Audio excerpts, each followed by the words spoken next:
Ngjarja e rëndë e ndodhur të martën në Vlorë ku një qen i racës pitbull kafshoi një të mitur vijon të ngresh shqetësime mbi fatin e kafshëve. Shëndeti i vajzës fatmirësisht i stabilizuar e tashmë dal nga spitali, mirëpo fati i kafshës që ende bashkia e mban në hije, edhe pse sipas burimeve thonë se qeni është vrarë, ka bërë që reagimi i shoqatave për mbrojtjen e kafshëve të jetë i fortë. Avokatja Adriana Kalaja është gjendur sot në prokurorinë e Vlorës për të denoncuar Bashkinë Vlorë dhe Zyrën e Veterinarisë për keqtrajtimin e kafshëve dhe mungesën e planit për menaxhimin e situatës. Kam ardhur për një ngjarje të rëndë që ka ndodhur në qytetin e Vlorës para 2 ditëve, ku një qenush vetëm 4 muajsh përflitet, sepse nuk kemi asnjë provë konkrete nga institucionet përgjegjëse, që ka sulmuar një vajzë 4 vjeçare. Dua ta theksoj faktin që për ne kafshëdashësit ka shumë rëndësi që fëmia është mirë, gëzon shëndet të plot dhe sipas raportit të mjekëve,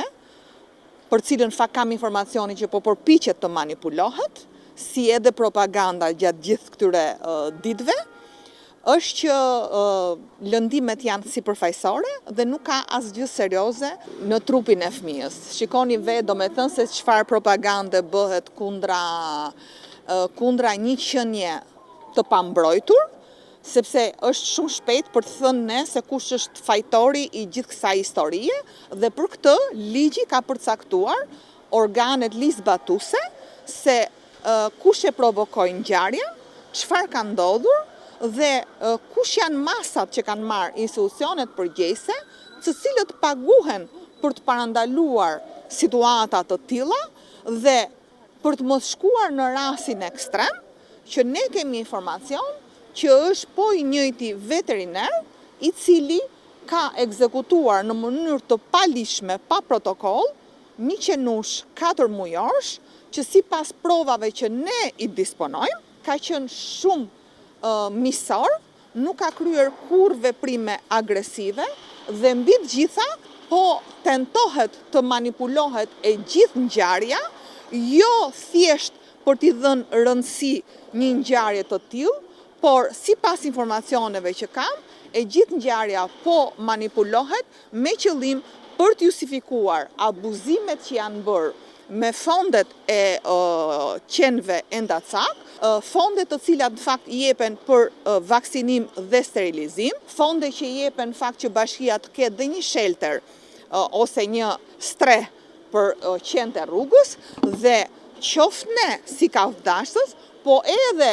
opinioni publik është i mirë se ardhur në këtë rrugë, sepse as ne si kafshëdashës nuk duam që qentë e rrugës të jenë të pangrënë, të jenë të pavaksinuar dhe të jenë të pa trajnuar në raport me sjelljen ndaj publikut. Sipas Kalas, shëndeti i fëmijës dhe i qytetarëve është parësor, por zgjidhja nuk mund të jetë vrasja e kafshëve, e sidomos në rastin kur kafsha nuk paraqet rrezikshmëri në vazhdimsi. Fondet e konsiderueshme që shpërndahen për vaksinimin dhe sterilizimin e kafshëve, ndërsa në terren bashkia nuk kryen asnjë funksion. Unë mendoj që e gjitha kjo është një narrativ e keqe, një narrativ e pisët në fakt, për të manipuluar opinionin publik se qentë janë e keqja sot për Vlorën dhe jo faktorët e korrupsionit dhe të abuzimit me fondet e tyre. Kallëzimi që unë do bëj sot ka të bëjë me kryetarin e bashkisë Bruna Mersini, ka të bëjë me veterinerin Sokol Voshtina, i cili ka kryer aktin, por edhe me drejtoreshën e bujqësisë pranë institucionit dhe me një person tjetër me emrin Ardi Peculi, të cilët në fakt, përveç se kanë